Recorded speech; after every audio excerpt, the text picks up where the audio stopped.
हम्म। Okay, कल हम पढ़ रहे थे किस चीज के बारे में? रिन्यूएबल एनर्जीज के बारे में, है ना?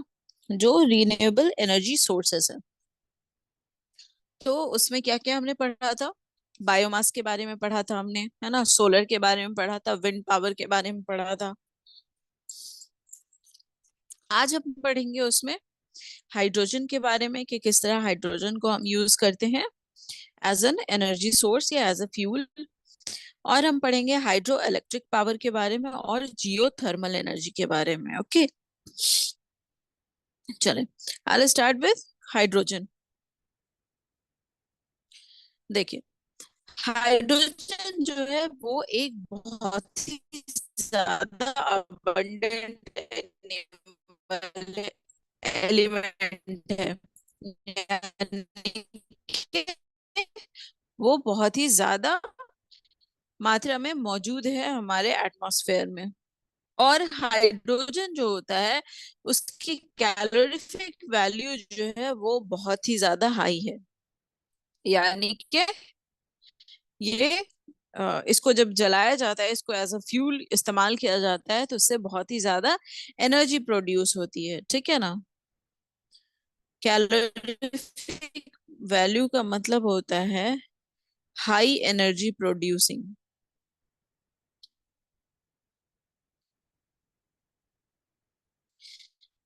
मतलब कि हम जितना इनपुट दे रहे हैं उसके हिसाब से आउटपुट जो है हमारा वो ज्यादा हो रहा है। तो आपकी आवाज समझ में नहीं आ रही है, कट कट के आ रही है। हाइड्रोजन जो है वो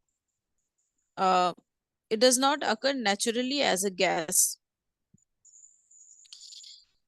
ये एक हाईली रिएक्टिव गैस है, ये बहुत ही ज्यादा रिएक्टिव है। ये आमतौर से हाइड्रोजन हम कहाँ सुनते हैं कि ये ऑक्सीजन के साथ रिएक्ट करके बनाती है, वाटर बनाता है ना। कट कट के आ रही है। कट के ओके। आ रही है मैम आवाज।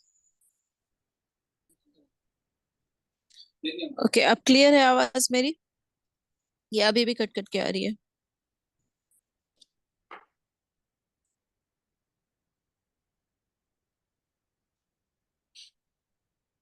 बताएं, अब मेरी आवाज क्लियर हुई है? हाँ अभी ठीक है मैम। ओके, चलिए। हम्म। तो हाइड्रोजन जो है वो एक बहुत ही ज्यादा रिएक्टिव एलिमेंट है। ठीक है?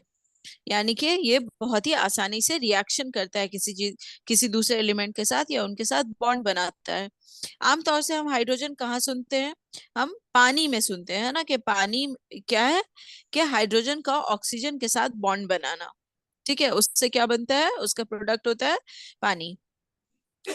अब देखें कि once separated from other elements, hydrogen can be burned as a fuel or converted into electricity। ठीक है? हाइड्रोजन जो है वो नेचुरली अलग से जो है उस गैस को नहीं पाया जाता है, बल्कि ये दूसरे एलिमेंट्स के साथ बॉन्ड बना करके, बॉन्ड बना हुआ पाते हैं हम अपने एनवायरनमेंट में। ठीक है? ये नेचुरली आपको अलग नहीं मिलेगा। नेचुरली जो है ये गैस नहीं होता है अलग से, जो कि यहाँ पे लिखा हुआ है।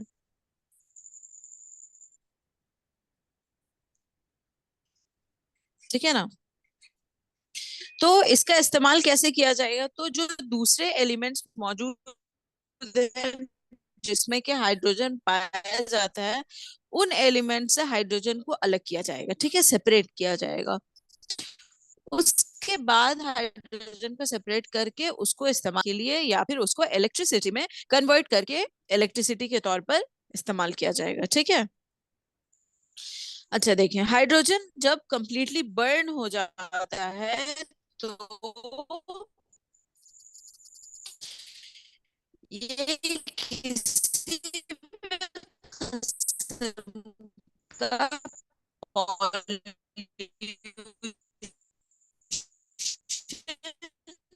या ग्रीन हाउस इफेक्ट नहीं पैदा करता है। ठीक है ना?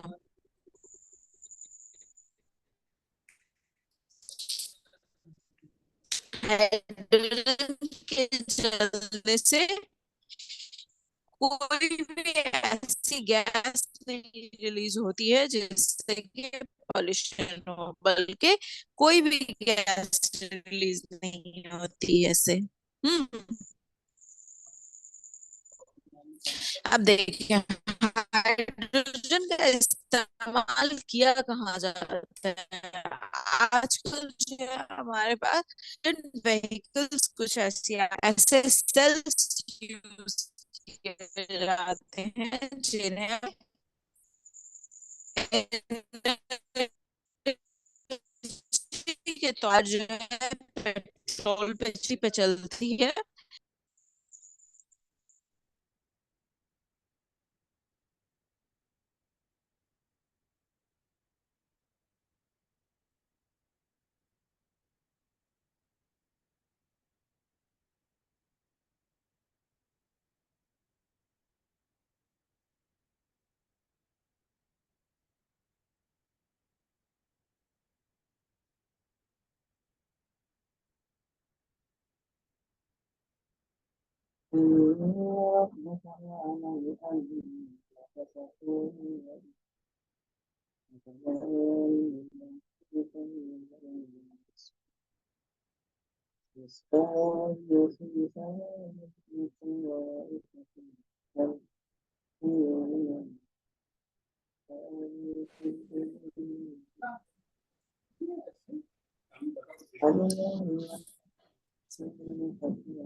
मेरी स्क्रीन दिख रही है आपको?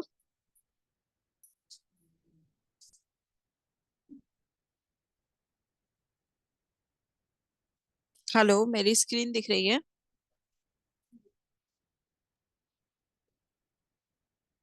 यस मैम, दिख रही है। हेलो। ओके, चले। तो मैं कह रही थी कि फ्यूल सेल्स क्या करते हैं, वो केमिकल एनर्जी को, ठीक है ना, केमिकल एनर्जी को वो डायरेक्टली बदलते हैं किस चीज में, इलेक्ट्रिसिटी में और हीट में।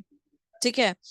तो ये फ्यूल सेल्स इस केमिकल एनर्जी को चेंज करने के लिए, ठीक है, ये हमारा सेल है, सेल में जो है कुछ केमिकल्स मौजूद हैं, इस एनर्जी को कन्वर्ट करने के लिए हाइड्रोजन का इस्तेमाल कर रहा है ये। ओके।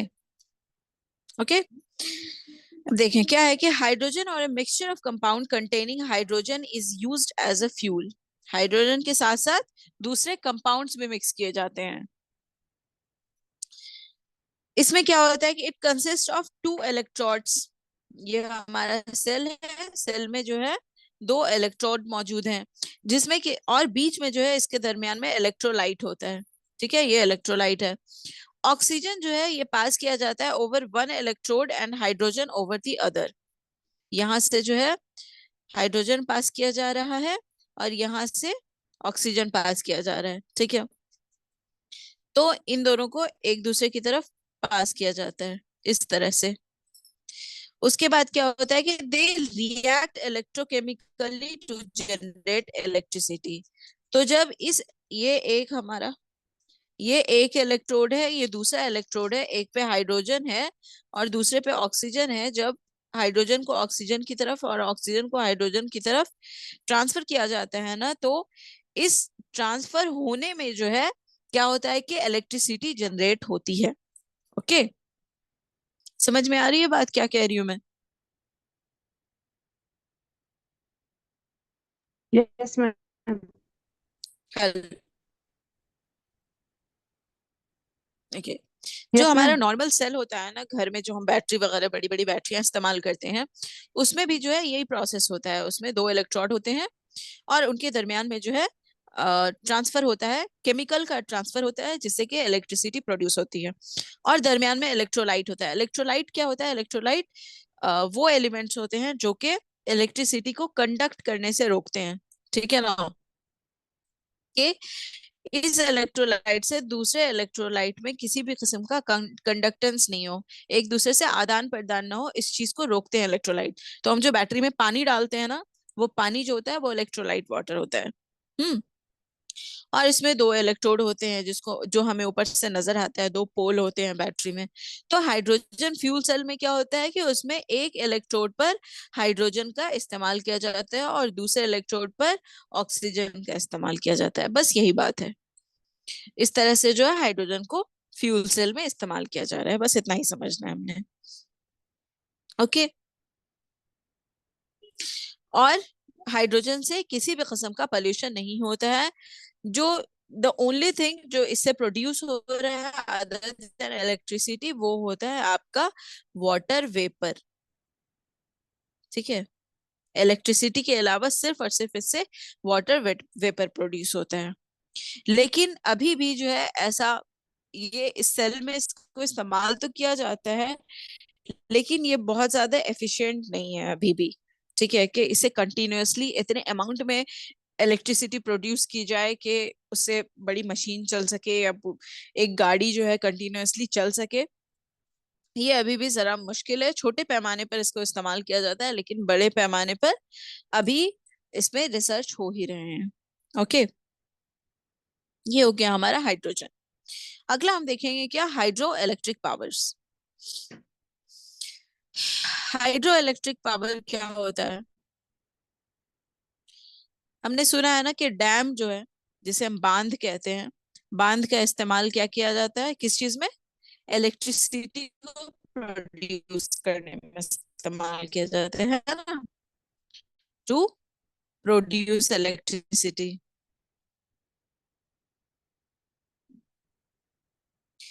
तो जो प्रोसेस होता है ना डैम से इलेक्ट्रिसिटी को प्रोड्यूस करो, इलेक्ट्रिक क्या है? It is electricity generating using the force of running water falling from a height.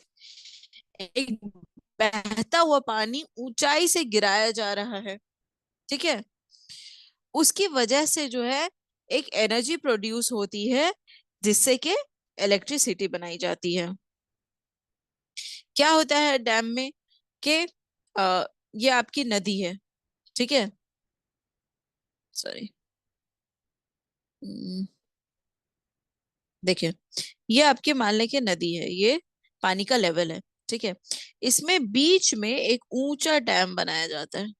अब क्या होगा, डैम क्या होता है कि वो पानी को रोकता है, ये ऊंची दीवार होती है, और इस दीवार की ऊंचाई पर ऊपर की तरफ जो है खिड़कियां या दरवाजे बने होते हैं। दरवाजे ही कहते हैं उन्हें, डैम गेट्स कहते हैं। तो ये दरवाजे बने होते हैं पानी के गुजरने के लिए। अब पानी जो है इधर से जो था यहाँ पे रुक गया है, तो यहाँ पे क्या होगा, ये पानी का लेवल जो है वो ऊंचा होगा, ठीक है, पानी जमा होते होते यहाँ पे ऊंचा होगा, उसके बाद ये इस दरवाजे से पार होगा। अब यहाँ पे पानी ऊंचाई से गिर रहा है, नीचे से ग्रेविटेशनल फोर्स लग रहा है, ठीक है, ग्रेविटी अपना काम कर रही है। तो यहाँ से पानी ऊंचाई से गिर रहा है नीचे। अब यहाँ नीचे क्या किया जाएगा कि नीचे एक मोटर लगा दिया जाएगा, ठीक है, टरबाइन इस्तेमाल किया जाता है। ठीक है, टरबाइन मोटर या जनरेटर का इस्तेमाल किया जाता है। जनरेटर में क्या होता है कि एक पंखी होती है, और पंखी के घूमने से जो है मोटर चलता है और फिर वो इलेक्ट्रिसिटी प्रोड्यूस करता है, ये काम है वहां पे जनरेटर का। तो यहाँ जो ऊपर से पानी गिर रहा है ना, वो सीधा जो है उस पंखी पर गिरता है, जिसके घूमने से मोटर घूमता है। तो फोर्स से ऊपर से पानी गिरा, जिससे कि फोर्स से आ, उस फोर्स का इस्तेमाल करके जो वो पंखी घूम रही है। तो यहाँ पे क्या हो रहा है कि पोटेंशियल एनर्जी जो है वो कन्वर्ट की जा रही है काइनेटिक एनर्जी में। ठीक है, इस चीज को याद रखना है कि हाइड्रो इलेक्ट्रिक पावर में पोटेंशियल एनर्जी को कन्वर्ट किया जाता है काइनेटिक एनर्जी में। ओके। एक तो अच्छा, हाइड्रो इलेक्ट्रिक पावर एक तो यहाँ पे डैम में इस्तेमाल हो गया इस तरह से कि पानी को ऊपर से नीचे गिराया जा रहा है, ठीक है। दूसरा तरीका क्या होता है उसे कहते हैं रन ऑफ रिवर। ठीक है, कि जो नेचुरल पानी हमारा बह रहा है ना नदियों में, नदी में क्या होता है कि पानी फोर्स से बहता है। तो जब बरसात का मौसम होता है और नदी का बहाव जो है वो बहुत ज्यादा बढ़ जाता है, क्योंकि पानी है तो उससे नदी का बहता है। तो उस नेचुरल फोर्स को इस्तेमाल करके जो है उस फ्लो ऑफ वाटर को अगेन इस्तेमाल किया जाता है इसी चीज में, कि नदी अपना बह रही है और यहाँ पर जो है हम क्या करेंगे, हम अपना जनरेटर या टरबाइन जो है वो लगा देंगे। यहाँ पर जो है हमको पानी को ऊपर से गिराने की जरूरत नहीं है स्पीड बढ़ाने के लिए पानी की। अभी जो है ये नेचुरली स्पीड हमारा बहुत ज्यादा हुआ हुआ है, तो पानी बह बह करके जो है वो जनरेटर को चलाएगा और फिर वहां से इलेक्ट्रिसिटी प्रोड्यूस होगी। तो डैम जो है वो तो इंसान ने खुद से बनाया और वहां पर जो है वहां पानी की स्पीड को।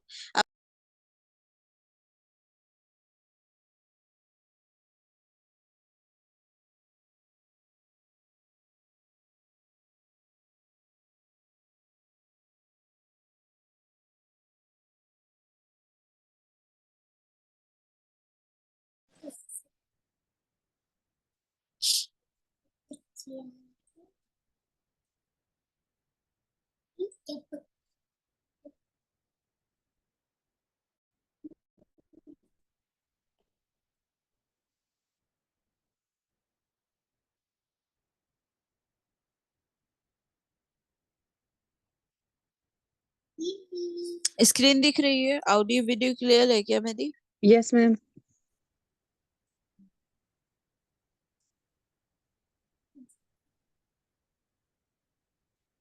प्लीज बताएं। Okay, okay.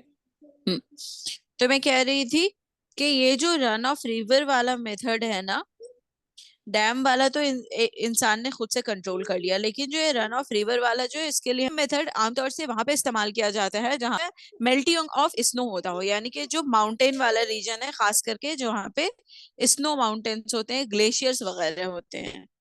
ठीक है, तो वहां पे क्या होगा कि गर्मी के मौसम में जब बर्फ पिघलेगी तो उससे नदी का बहाव जो है वो बढ़ जाएगा। जैसे जो हिमालय का रीजन है वहां पे क्या होता है कि गर्मियों में स्नो के पिघलने से पानी का बहाव नदियों में बढ़ जाता है, तो वहां पर इस मेथड का अगेन इस्तेमाल किया जा सकता है। ओके,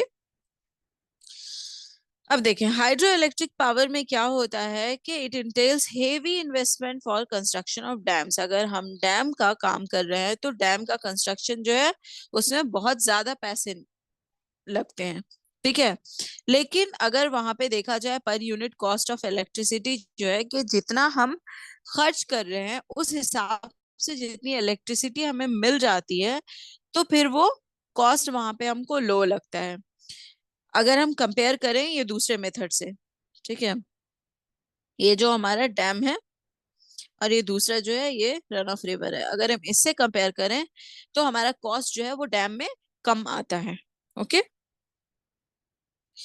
लेकिन मसला क्या क्या है हाइड्रो इलेक्ट्रिक पावर के साथ साथ कि as a huge water body is created, the release during heavy rainfall may cause flood and loss of biodiversity।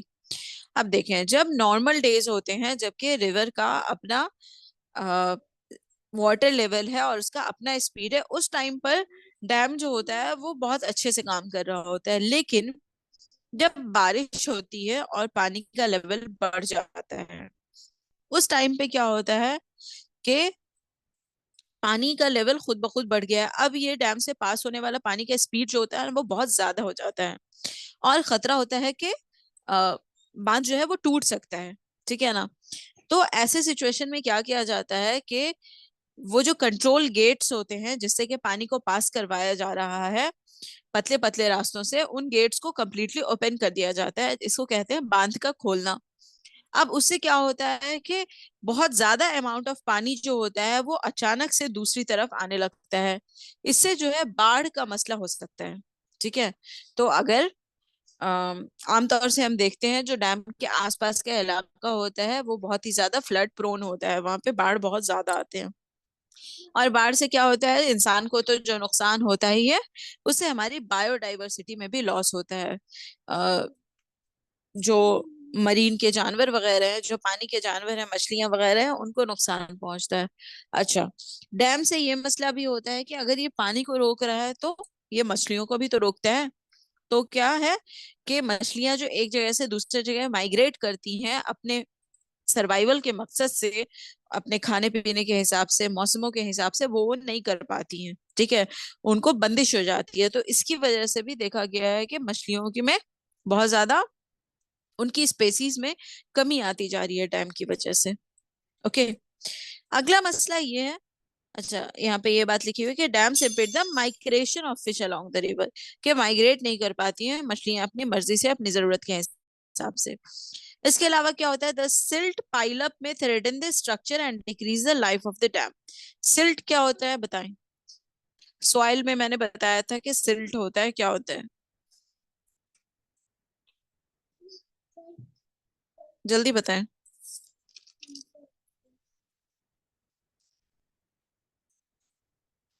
Hello,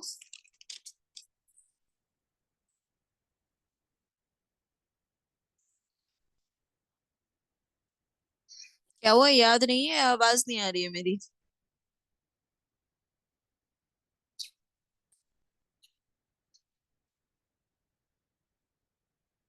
hello. हाँ मैम, याद नहीं है, बोलिए। या, याद नहीं है? क्यों रिवाइज नहीं कर रहे हैं क्लास के बाद आप लोग? मैं तो कर रहा हूँ ना सर। हम्म? मैं तो इतना थोड़ा थोड़ा रोज पढ़ाती हूँ, अगर आप एक बार भी दोबारा उसे सुन लें या देख लें वीडियो को, तो वो रिवीजन हो जाता है। कि आप लोग रिवाइज नहीं करते जा रहे हैं जैसे जैसे पढ़ रहे हैं?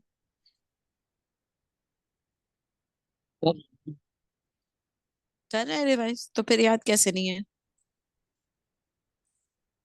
क्योंकि एग्जाम को तो टाइम बचा नहीं है कि आप जो है अभी जमा करके रखें कि बाद में जो है रिवाइज किया जाएगा। हम्म।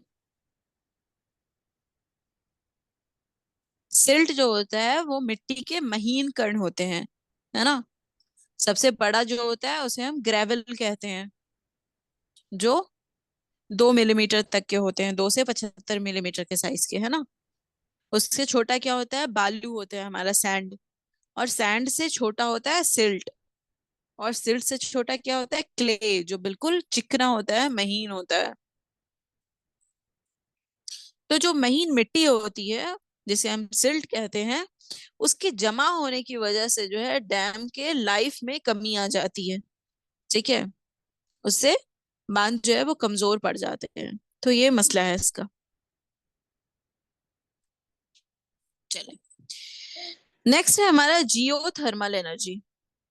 अच्छा, ये हाइड्रो इलेक्ट्रिक पावर समझ में आ गया? बताएं, क्लियर है ये? Yes ma'am. ओके।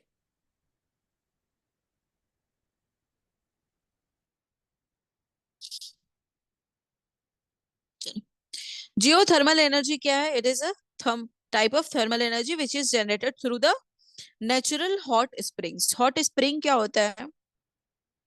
जो पानी के गर्म झरने होते हैं ना, उसे हम हॉट स्प्रिंग कहते हैं। देखिए किस तरह होता है कि the core of the earth is very hot. जो जमीन का बिल्कुल दरमियाना हिस्सा है ना, इसका ये काफी गर्म होता है ना? तो so it is possible to make use of geothermal energy. तो यहाँ पे मौजूद जो गर्मी है, इसका इस्तेमाल करके जियोथर्मल एनर्जी प्रोड्यूस की जाती है।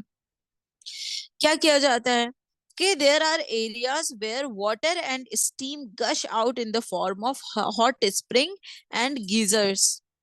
ये जो गर्मी है इतनी ज्यादा जमीन के बिल्कुल दरमियाने हिस्से में, तो यहाँ पे इससे करीब जो पानी का लेवल है, ठीक है, वो पानी जो है वो गर्म होता है बहुत ज्यादा। तो गर्म पानी को तलाश होती है कि वो किस तरह जो है ठंडी तरह, ठीक है, कोई भी चीज जो है वो हॉट टू कोल्ड मूव करती है। चाहे वो हवा हो, चाहे वो पानी हो, मॉलिक्यूल्स क्या होते हैं, वो हमेशा चाहते हैं कि वो गर्म जगह से ठंडी जगह की तरफ जाएं। ओके। तो इसीलिए क्या होता है कि यहाँ पे मौजूद जो गर्म पानी, गर्म हवा होती है, वो चाहती है कि जमीन के ऊपरी सतह में बाहर आए। तो उसे जहां से भी रास्ता मिलता है, जहां भी दरार मिलती है ना, वहां से वो बाहर आते हैं। ओके। तो इस तरह अ, जो झरने बनते हैं, वैसे जो झरने बनते हैं जिसमें कि बिल्कुल पानी जमीन के दरमियाने हिस्से के करीब से आ रहा हो, वो पानी गर्म होते हैं और उसे हम कहते हैं हॉट स्प्रिंग्स, गीजर्स। गर्म झरने होते हैं वो, ठीक है। जिसका इस्तेमाल किया जाता है किस चीज में? टरबाइंस को घुमाने में उसका इस्तेमाल किया जाता है।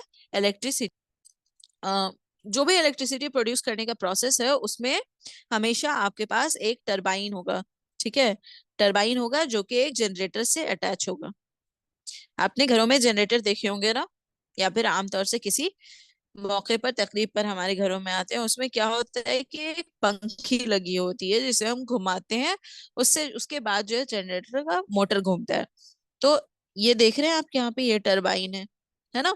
तो टरबाइन की पंखी जो है वो घूमती है, उससे जनरेटर के अंदर का मोटर घूमता है, जिससे कि इलेक्ट्रिसिटी प्रोड्यूस होती है। जनरेटर का काम है इलेक्ट्रिसिटी जनरेट करना। ओके, इलेक्ट्रिसिटी पैदा करना। तो हम क्या देखें कि जितना भी हमारा इलेक्ट्रिसिटी या एनर्जी बनाने का मेथड है, वो सारे में जो है एक टरबाइन होगा और वो जनरेटर के मोटर को चला रहा होगा। तो इसी टरबाइन को चलाना जो है हमारा मकसद होता है। अब उसके लिए हमेशा क्या इस्तेमाल किया जाता है? भाप का इस्तेमाल किया जाता है, ठीक है। भाप का, steam.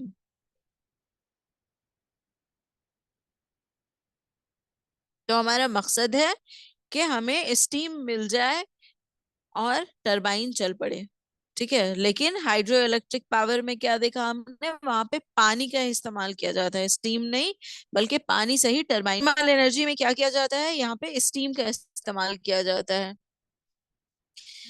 Geothermal power plants use steam to produce electricity. Steam कहाँ से आ रहा है? Steam comes from reservoir of hot water. ये जो गर्म पानी है, गीजर जो है आपके, नेचुरल गीजर्स जो हैं, वहां पे जो खौले पानी को इकट्ठा किया जाता है, उसके बाद उसका स्टीम बनाया जाता है।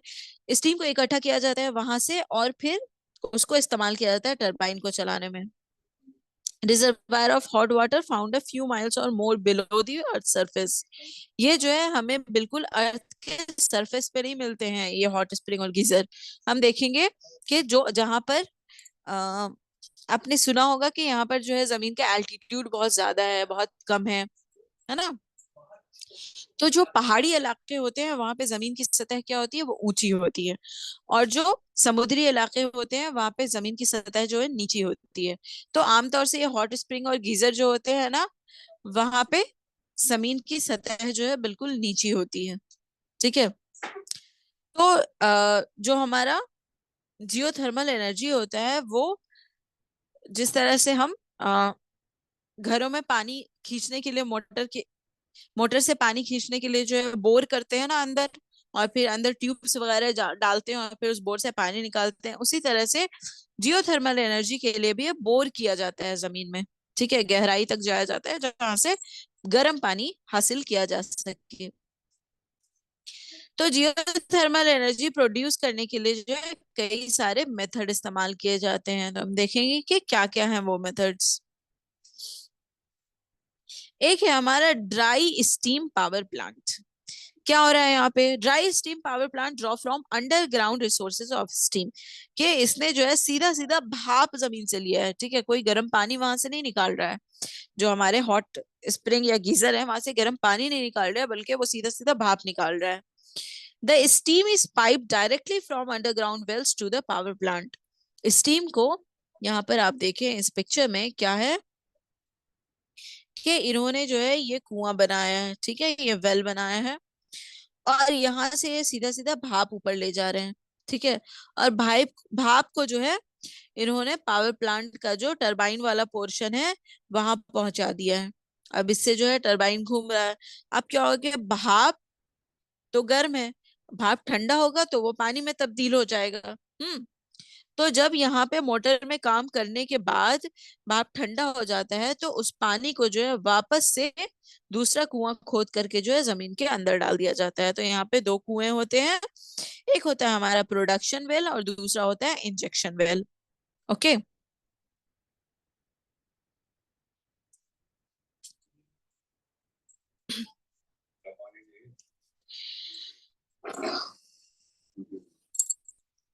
तो क्या है यहाँ पर, the steam is pipe directly from underground wells to the power plant. यहाँ पे डायरेक्टली जमीन से निकाल करके पावर प्लांट में भेज दिया जा रहा है स्टीम्स को, और वो डायरेक्ट क्या करती हैं हमारे टरबाइन और जनरेटर यूनिट को, जो कि इलेक्ट्रिसिटी प्रोड्यूस करती हैं।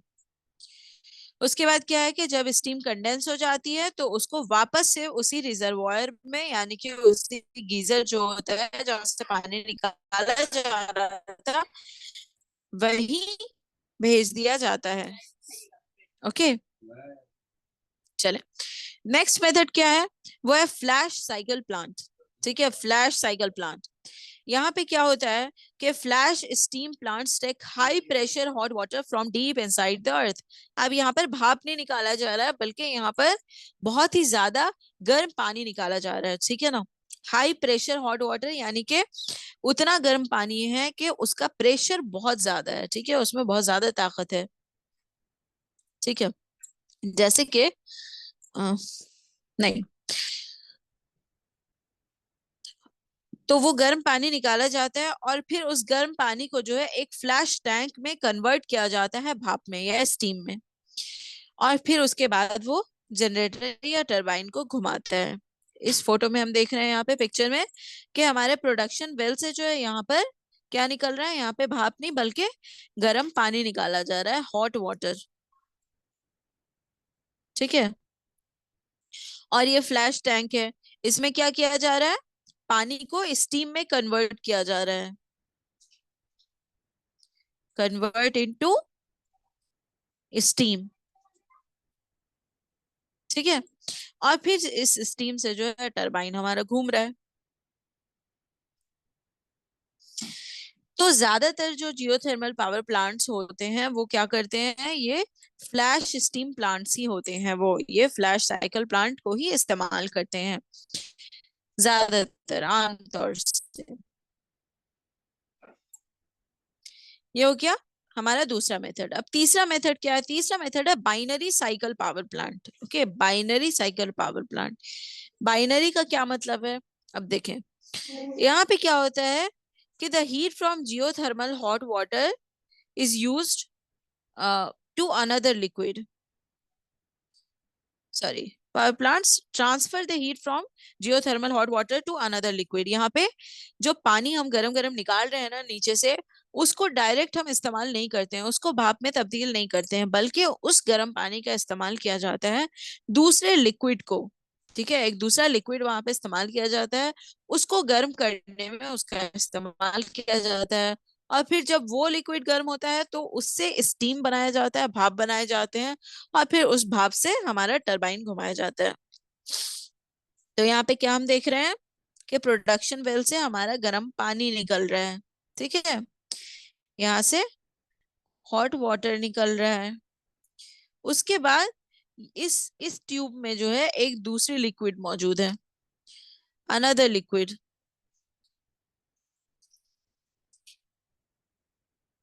ओके, तो ये यहाँ पर गर्म पानी आकर के इस दूसरे लिक्विड को गर्म कर रहा है। यहाँ पे क्या हो रहा है, हीट का एक्सचेंज हो रहा है, heat exchange with working fluid. जमीन का गर्म पानी उस दूसरे फ्लूइड को गर्म कर रहा है, हीट एक्सचेंज कर रहा है। अब यहाँ पर जब ये पानी हीट ट्रांसफर करने के बाद ठंडा हो गया तो ये वापस से जो है जमीन में आ गया, और ये लिक्विड जो है गर्म कर रहा था, इसने स्टीम बना करके यहाँ पे स्टीम प्रोड्यूस हुआ उस दूसरे लिक्विड से। ठीक है, और फिर उसका इस्तेमाल किया गया टरबाइन को घुमाने में। तो ये बाइनरी साइकिल पावर प्लांट्स क्यों इस्तेमाल किए जाते हैं, क्यों नहीं डायरेक्ट गर्म पानी को इस्तेमाल किया जा रहा है भाप बनाने में, जैसा कि हम फ्लैश में देख रहे थे। क्या है कि कुछ पानी के अलावा कुछ ऐसे लिक्विड्स हैं जिनका बॉइलिंग पॉइंट जो होता है वो पानी से कम होता है।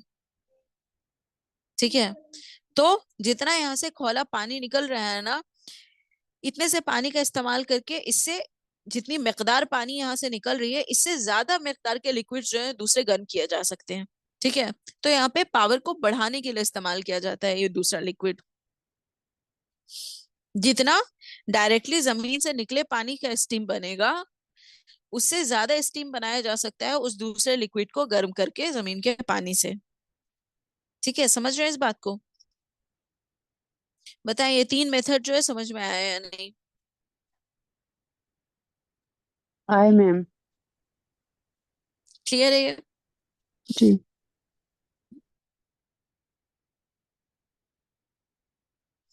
ओके, देखिए अभी इंडिया में जो है geothermal energy install capacity is mostly experimental. यहाँ पे बहुत ज्यादा इस्तेमाल नहीं किया जाता है जियोथर्मल को। इंडिया में सबसे ज्यादा जो अभी एनर्जी इस्तेमाल की जा रही है वो हमारी सोलर एनर्जी है। ओके, और उसके बाद है विंड। ये रिन्यूएबल में मैं बता रही हूँ। और अगर वो हमारा कोल है, कोल से सबसे ज्यादा एनर्जी प्रोड्यूस की जाती है, इलेक्ट्रिसिटी प्रोड्यूस की जाती है। ओके, इससे कभी कभी क्वेश्चन आ जाता है, ठीक है, इस किस्म के। तो ये एक्सपेरिमेंटल है इंडिया में, लेकिन फिर भी जो है पोटेंशियल कैपेसिटी जो अभी जो मौजूद है हमारे यहाँ जियोथर्मल एनर्जी पावर प्लांट्स, वहां से एटलीस्ट 10,000 मेगावाट अभी भी एनर्जी प्रोड्यूस की जा रही है, इलेक्ट्रिसिटी प्रोड्यूस की जा रही है। ओके, तकरीबन 7 जियोथर्मल प्रोविंसेस हैं इंडिया के।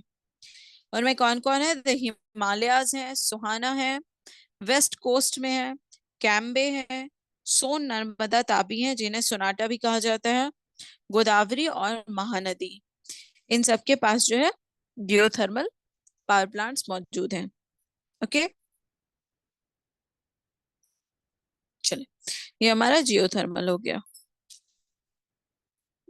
ओके, ये हमारा हाइड्रोजन, हाइड्रो इलेक्ट्रिसिटी, जियोथर्मल सब हो गया। यहाँ पे क्या हो गया, हमारे रिन्यूएबल जो है वो कंप्लीट हो गए हैं। ठीक है, अब हम देखेंगे न्यूक्लियर एनर्जी।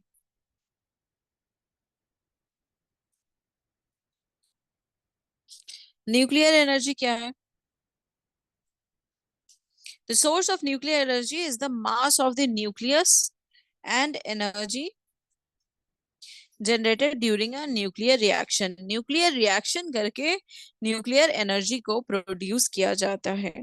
ठीक है, ये अभी के टाइम पर सबसे ज्यादा एनर्जी प्रोड्यूस करने वाला कह सकते हैं एक मेथड है। ओके, यहाँ पर ये समझने की जरूरत है आप लोगों को कि ये न्यूक्लियर रिएक्शन क्या होते हैं। आप समझते हैं कि न्यूक्लियर रिएक्शन क्या होता है? बताएं पहले मुझे। मैम कोई आपकी आवाज कट गई, क्या कह रही है शाजिया? कुछ नहीं मैम, हमें नहीं आएगा समझाना। जो भी आता है बोल दे, पता तो चलेगी कितना संभालू मैं।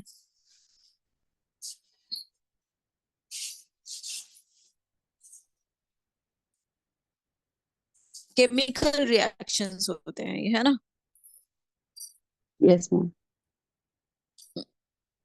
देखें, यहाँ पे होता क्या है कि दुनिया में जितनी भी चीजें हैं ना, वो एलिमेंट से बनी है। ठीक है, वो किसी ना किसी एलिमेंट से बनी है। और ये एलिमेंट्स जो होते हैं ये छोटे छोटे एटम से मिलकर बने होते हैं।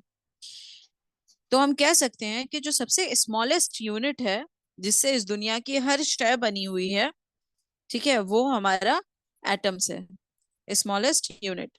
जैसे कि हमारी बॉडी जो है, हमारा जिस्म जो है, ये सबसे छोटी यूनिट इसकी क्या है? वो सेल है ना?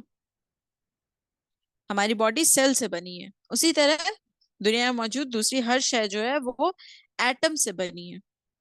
और ये एटम जो होते हैं, ठीक है, मान लें कि ये एक एटम है, इन एटम्स के जुड़ने से जो है एलिमेंट बनते हैं, और इन एलिमेंट्स के जुड़ने से, ये एलिमेंट के जमा से जो है कोई भी ऑब्जेक्ट बनता है, ठीक है ना, ऑब्जेक्ट। ओके। तो क्या है कि ये एटम जो है, इस एटम के दरमियान में होता है न्यूक्लियस। एटम के सेंटर में क्या होता है? न्यूक्लियस। यही न्यूक्लियस जो होता है, इसमें पावर या एनर्जी मौजूद होती है, जिससे कि ये इस एटम को एनर्जी मिलती है। ठीक है। तो जो भी ऑब्जेक्ट है दुनिया में, उन सारे ऑब्जेक्ट्स के पास एनर्जी मौजूद है। ठीक है। इसके सेंटर में जो है वो न्यूक्लियस होता है, और इसके चारों तरफ यहाँ पर होते हैं मौजूद इलेक्ट्रॉन्स। और ये जो न्यूक्लियस होता है, न्यूक्लियस के अंदर भी मौजूद होते हैं हमारे न्यूट्रॉन्स और प्रोटॉन्स। और ये जो होते हैं, इन्हें हम कहते हैं चार्ज्ड पार्टिकल। चार्ज्ड पार्टिकल, इसमें क्या होता है? चार्ज होता है, एनर्जी मौजूद होती है। ठीक है। तो इन्हीं पार्टिकल्स की वजह से जो है न्यूक्लियस में एनर्जी होती है, और इसी न्यूक्लियस की एनर्जी को इस्तेमाल किया जाता है। इस्तेमाल करके क्या बनाया जाता है? Nuclear energy. ओके। तो क्या कह रहा है? The source of nuclear energy is the mass of the nucleus. ये मास जो होता है न्यूक्लियस का, a nuclear reaction is due to conversion of mass into energy। अच्छा, आगे हम देखेंगे कि इसमें क्या किया जाता है। देखिए, न्यूक्लियर एनर्जी जो है, इसको दो तरीके से ऑब्टेन किया जा सकता है। जो हमारे एटम्स हैं, उसके अंदर जो न्यूक्लियस मौजूद है, उसकी एनर्जी हम हासिल कैसे करेंगे? है तो ठीक है, हमारे आसपास जो भी ऑब्जेक्ट मौजूद है, जो भी एलिमेंट्स दुनिया में मौजूद हैं, उनके अंदर एनर्जी मौजूद है, लेकिन वो हमें कैसे हासिल होगी? तो उसको ऑब्टेन करने का, उसको हासिल करने का जो है दो तरीका है।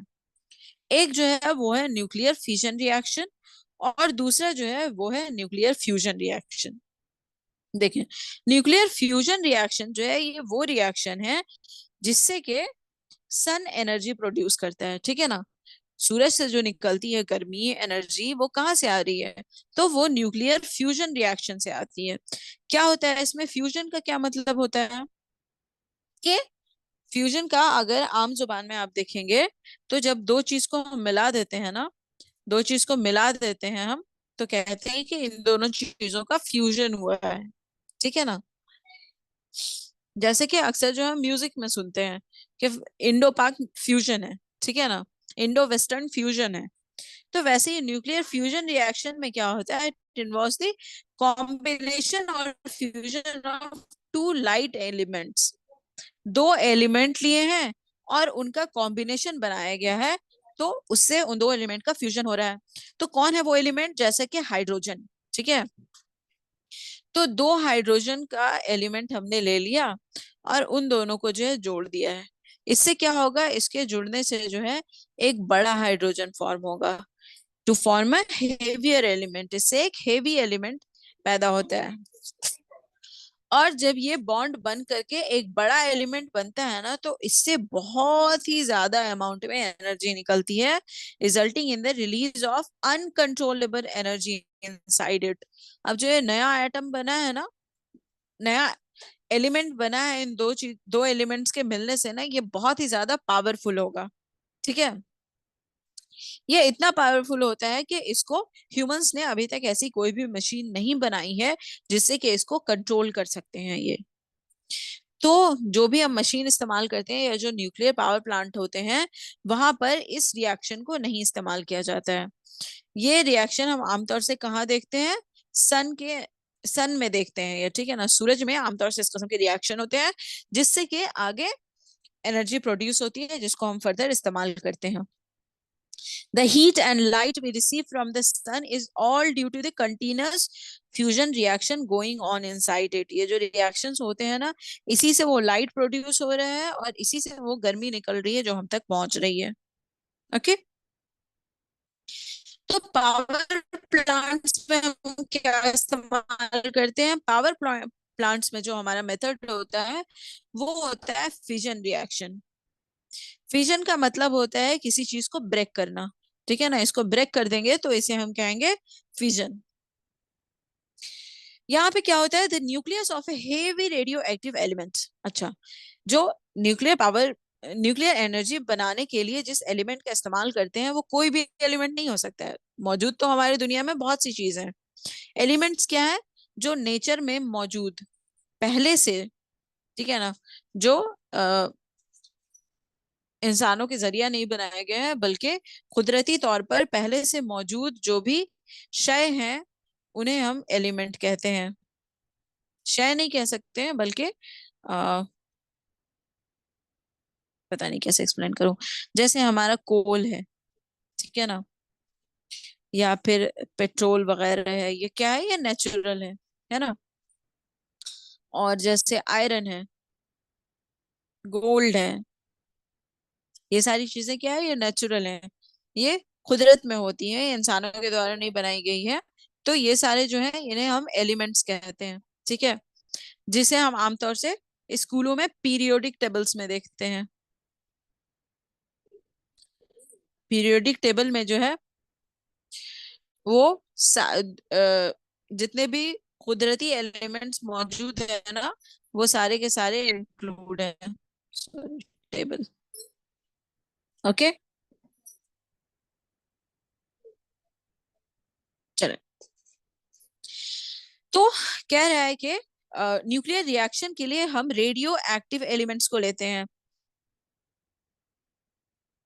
वैसे एलिमेंट्स जिसमें रेडियो एक्टिव पावर होते हैं, जैसे कि यूरेनियम, प्लूटोनियम और थोरियम। इन सब में जो है रेडियो एक्टिव पावर होते हैं। हमने रैंडम कोई भी एलिमेंट नहीं उठाना है बल्कि वैसे उठाना है एलिमेंट्स जो कि रेडियो एक्टिव है। अब क्या किया जा रहा है? इन एलिमेंट्स को लिया जा रहा है, ठीक है, उसके बाद जो हम उसको अपने रिएक्टर का जो मशीन है वहां पर जो है उसको स्प्लिट किया जाता है, उसको तोड़ा जाता है, बांटा जाता है इनटू स्मॉलर न्यूक्लियाई। न्यूक्लियाई क्या होता है? ये न्यूक्लियस का जो है छोटा हिस्सा होता है। न्यूक्लियस जो है वो जमा है। न्यूक्लियाई, सॉरी,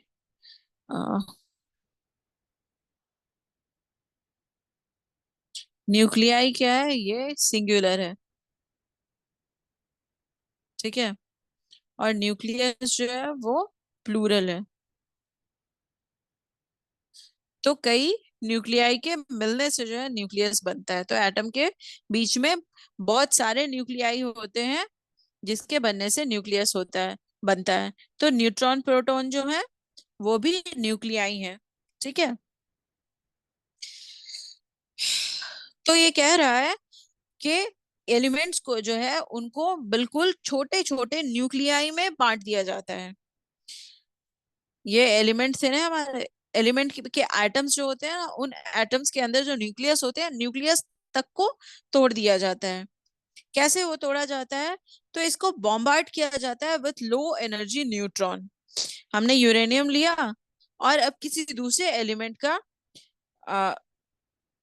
दूसरे एलिमेंट का न्यूट्रॉन लेकर के जो है उसको बॉम्बार्ड किया जाता है, उसको थ्रो किया जाता है इस एलिमेंट पर, जिससे कि क्या होता है कि रिएक्शन होता है ना, जब ये स्प्लिट होने का रिएक्शन होता है, बटने का फटने का रिएक्शन होता है, तो उसकी वजह से जो है huge amount of heat generate होता है, ठीक है ना, बहुत ही ज्यादा गर्मी पैदा होती है। ओके, क्या होता है यहाँ पे कि ये हमारा न्यूक्लियस है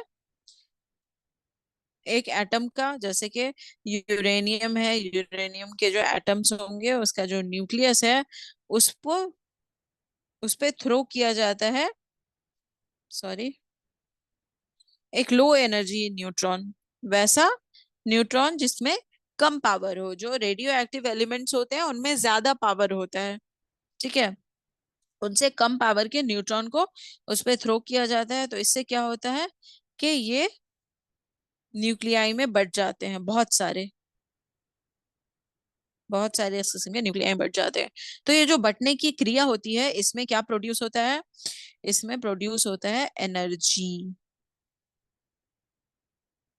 ओके। और इसी एनर्जी को जो है न्यूक्लियर रिएक्टर में इस्तेमाल किया जाता है। असल मकसद क्या है न्यूक्लियर रिएक्टर का? कि ये एनर्जी प्रोड्यूस करना और फिर इसको इस्तेमाल करना। तो ये एनर्जी कौन सी है? कौन सी है एनर्जी? ये है heat. Okay. Heat is generated in the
screen दिख रही है? सॉरी। नहीं ऑडियो दिख वीडियो रही है। क्लियर है मेरी? आवाज आपकी अब क्लियर है लेकिन स्क्रीन नहीं दिख, आप दिख रही है। ओके। तो देखें, क्या है कि कार्बन डाइऑक्साइड गैस का इस्तेमाल किया जा रहा है, ठीक है ना, कार्बन डाइऑक्साइड गैस का इस्तेमाल किया जा रहा है। Form is pumped into the reactor with uranium removing heat from the system. तो जहां पर जो है ये रिएक्शंस हो रहे थे, यहाँ पे रिएक्शन हो रहे थे, अब यहाँ से जो है कार्बन डाइऑक्साइड गैस को इस्तेमाल करके इस हीट को पुश किया जाएगा अगले इसमें, अगले टैंक में। क्या होगा कि जब इतनी हीट से ये गैस क्रॉस करता है तो ये गैस जो है वो बहुत ज्यादा गर्म हो जाता है, ठीक है ना। The gas turns very hot. उसके बाद इस गर्म हवा का इस्तेमाल किया जाता है। This heat is use to convert water into steam. अब ये गर्म हवा और वो जो इतना हीट हमारे रिएक्टर में पैदा हुआ था, उसका इस्तेमाल कहाँ किया जा रहा है? पानी को गर्म करने में। ये यहाँ से ये हीट पास किया जा रहा है और ये जो ब्लू ब्लू आपको दिख रहा है ना, ये जो ब्लू है ना यहाँ पे ब्लू, ये पानी है। इस पानी के दरमियान से जब ये इतनी गर्मी पास की जाती है ना, तो ये पानी बॉयल होता है और पानी बॉयल होकर के भाप बनता है और यहाँ से ये भाप जा रहा है किधर? ये टरबाइन को घुमाने के लिए, ठीक है। ये टरबाइन घूमेगा, फिर इससे जो है जनरेटर चलेगा हमारा। उसके बाद क्या हो रहा है कि यहाँ पे भाप टरबाइन को घुमा रहा है और भाप यहाँ पे आके ठंडा हो जा रहा है। तो ये ठंडा होकर के किधर? इधर इस टैंक में जमा हो जा रहा है, ठीक है। और इस टैंक में जमा होने के बाद ये वापस से इसी टंकी में आ जाता है। तो ये प्रोसेस यहाँ पे चलता रहता है कि ठंडा होके पानी का टंकी में पहुंचना और फिर वापस से भाप बंद करके टरबाइन तक जाना। ओके। तो ये प्रोसेस समझ में आ रही है? समझ में आ रही है क्या हो रहा है यहाँ पे? इस पिक्चर से समझ में आ रहा है आप लोगों को? Yes ma'am. ओके। उसके बाद क्या हो रहा है? The steam created from this process drives the turbine which in turn drive the generator that produces nuclear energy. तो वो जनरेटर चलता है जिससे कि इलेक्ट्रिसिटी बनती है। नहीं, न्यूक्लियर एनर्जी नहीं, दैट प्रोड्यूसेस इलेक्ट्रिसिटी।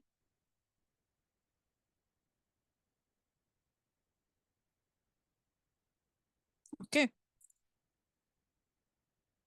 चले, समझ में आ गया कि न्यूक्लियर फिजन रिएक्शन क्या होता है। हम्म। और ये भी समझ गया कि न्यूक्लियर फ्यूजन रिएक्शन क्या होता है।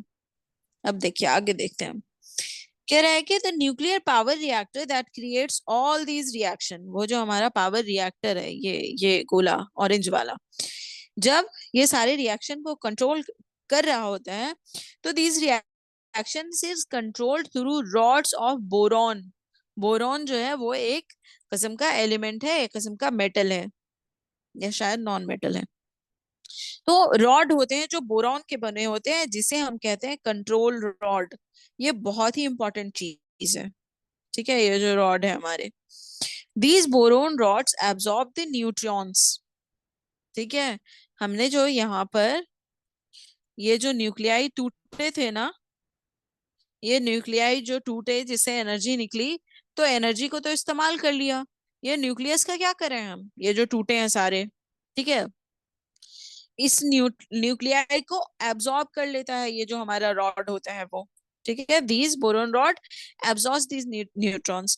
The rods are lowered into the reactor to absorb neutron and slow down the process. अब देखें यहाँ पे आप,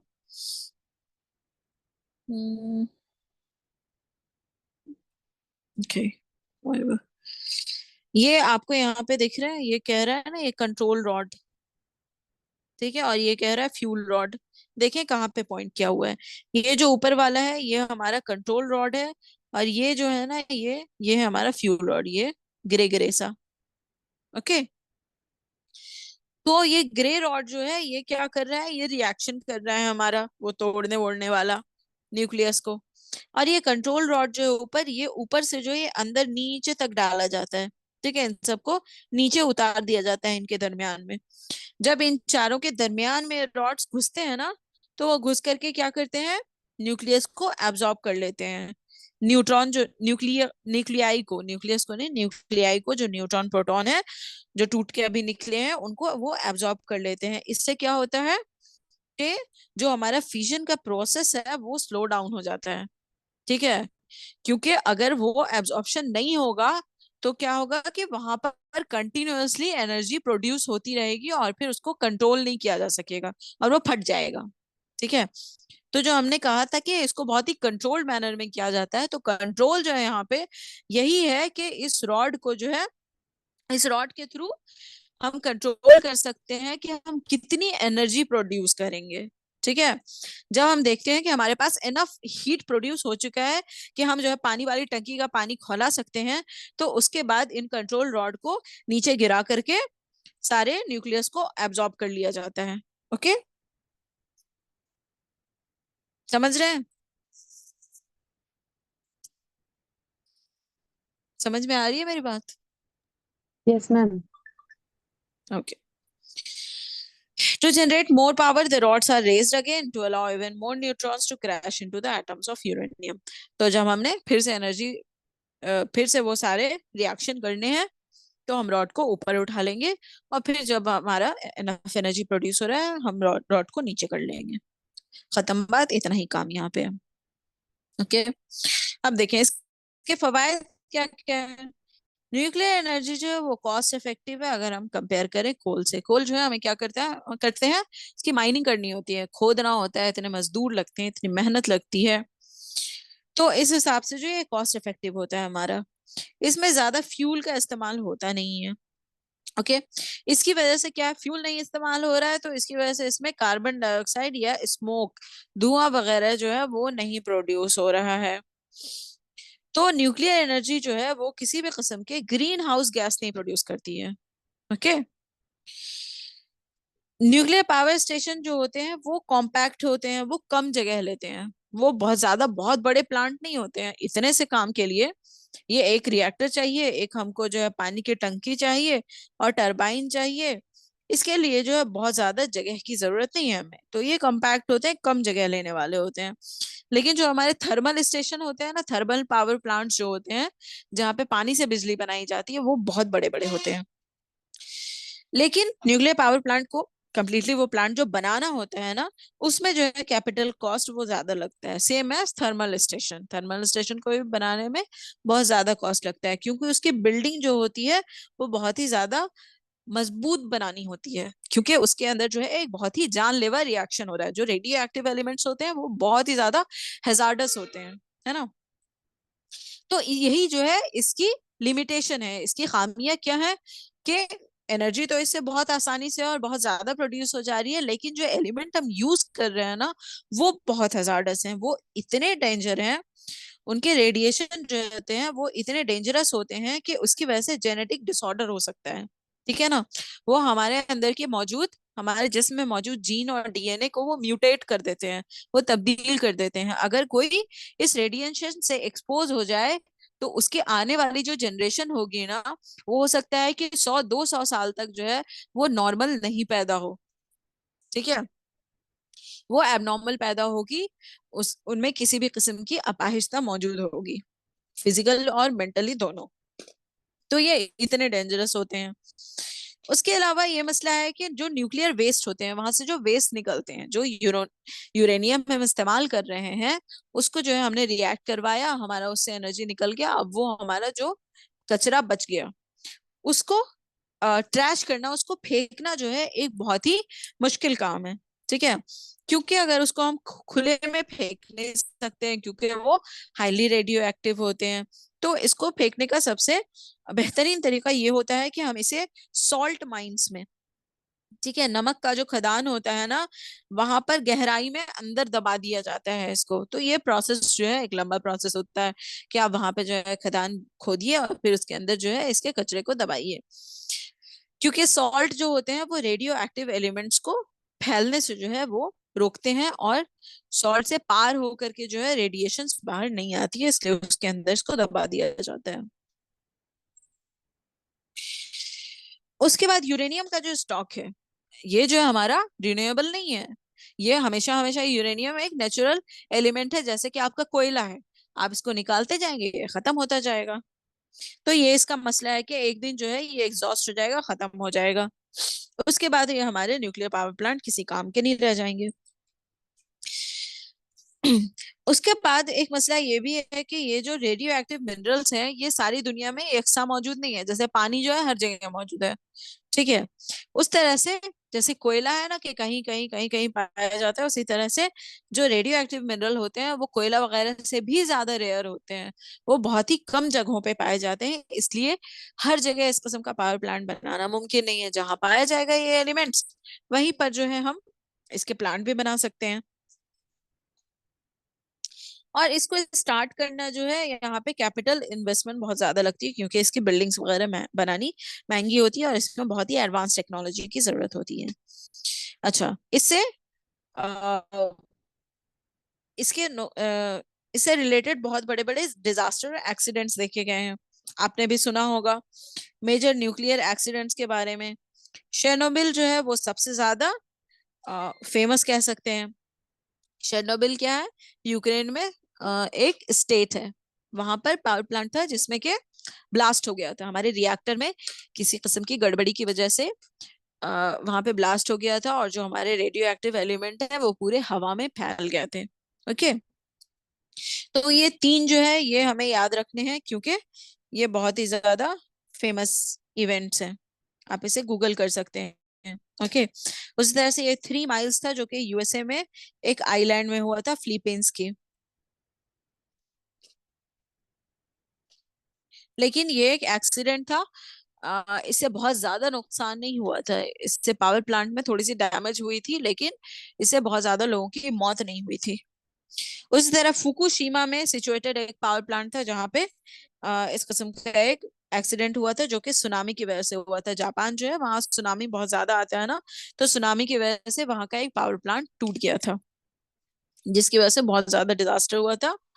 और इसकी वजह से जो है न सिर्फ एयर पॉल्यूशन हुआ था, बल्कि यहाँ पे सॉइल, एयर, वाटर, चूंकि ये सुनामी की वजह से हुआ था, तो पानी में भी जो है रेडियो एक्टिव एलिमेंट मिक्स हो गए थे। तो ये इलाका जो है बहुत ज्यादा जो है, कह सकते हैं कि तबाह बर्बाद हो गया था सारा फुकुशिमा। अच्छा, यहाँ पे खास बात यह है कि जर्मनी जो है उसने अपने सारे पावर प्लांट बंद कर दिए इन सारे इंसिडेंट के बाद। उसने कहा कि हमने रखना ही नहीं है।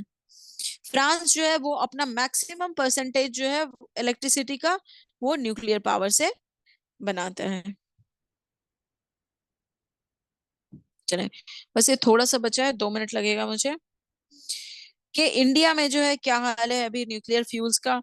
तो इंडिया में जो है अभी 22 ऑपरेशनल न्यूक्लियर पावर रिएक्टर्स हैं, 22 न्यूक्लियर पावर, जिससे कि टोटल कैपेसिटी कितनी जनरेट हो रही है, 6,780 मेगावाट। ये हमारे अक्टूबर का डेटा है। ओके। इंडिया में यूरेनियम के बजाय जो है थोरियम ज्यादा इस्तेमाल किया जाता है। ठीक है, बहुत सारे ऐसे रेडियो एक्टिव एलिमेंट्स हैं जिनका इस्तेमाल किया जा सकता है। तो इंडिया में ज्यादातर क्या इस्तेमाल होता है, थोरियम। थोरियम 232। ओके। तो थोरियम जो है उसको इस्तेमाल करना थोड़ा मुश्किल है, क्योंकि वो बजाते खुद जो है अगर उसके साथ रिएक्शन किया जाए तो वो एनर्जी नहीं रिलीज करता है, बल्कि उसके साथ दूसरे एलिमेंट्स को, दूसरे, हाँ, दूसरे एलिमेंट्स को इस्तेमाल किया जाना पड़ता है। ठीक है ना। तो उसका ये प्रोसेस है कि किस तरह हम दूसरे एलिमेंट का इस्तेमाल करते हैं इसमें। तो उसमें फर्स्ट स्टेज में जो है हम हेवी वाटर रिएक्टर को अ, इस्तेमाल करते हैं, जिससे कि एनर्जी प्रोड्यूस होती है, जिसमें कि नेचुरल यूरेनियम और प्लूटोनियम का हम इस्तेमाल करते हैं। ठीक है। तो थोरियम जो है वो हमारे यहाँ इंडिया में अबंडेंट है ज्यादा, यूरेनियम कम पैदा होती है, सॉरी यूरेनियम कम पाई जाती है। तो हम क्या करते हैं कि हम यूरेनियम का थोड़ा इस्तेमाल करते हैं थोरियम को पावर करने के लिए, और थोरियम का कंप्लीटली हम यूज करते हैं जो न्यूक्लियर एनर्जी होती है उसको प्रोड्यूस करने के लिए। ठीक है। सो ये बेसिक बात है। चले, ये हमारा कंप्लीट है। काफी जल्दी जल्दी मैंने पढ़ा दिया है। तो ये क्लियर है, कोई सवाल है अभी? No ma'am. ओके। चले, तो आप लोग जो है प्लीज इसको रिवाइज करें, क्योंकि थोड़ी सी नई इन्फॉर्मेशन है आप लोगों के लिए। तो रिवाइज करेंगे तो ये जहन में बैठेगी, और नए सवाल उठेंगे, सवाल करेंगे तो मैं आगे क्लियर कर पाऊंगी आप लोगों के डाउट, है ना। Yes ma'am. चलिए, ठीक है फिर। मैम कल भी है आपकी इस्लाम, क्लास? जी कल भी होगी। ओके। Okay ma'am. मैं चाह रही हूँ कि इस वीक जो है मैं कंप्लीट कर दूं। अब सिर्फ जो मैम है अभी ये सारा कंप्लीट, सिर्फ अब अभी कितना डिजास्टर है रह मैम गया ये? है। नेचुरल डिजास्टर्स के बारे में सिर्फ अभी हमने डिस्कस करना है, और बस। ओके। ओके। ओके। चलो ठीक, इस्लाम वालेकुम। आपकी तबीयत ठीक है शाजी? यस मैम ठीक है। आप थोड़ी सी डाउन लग रही हैं आज।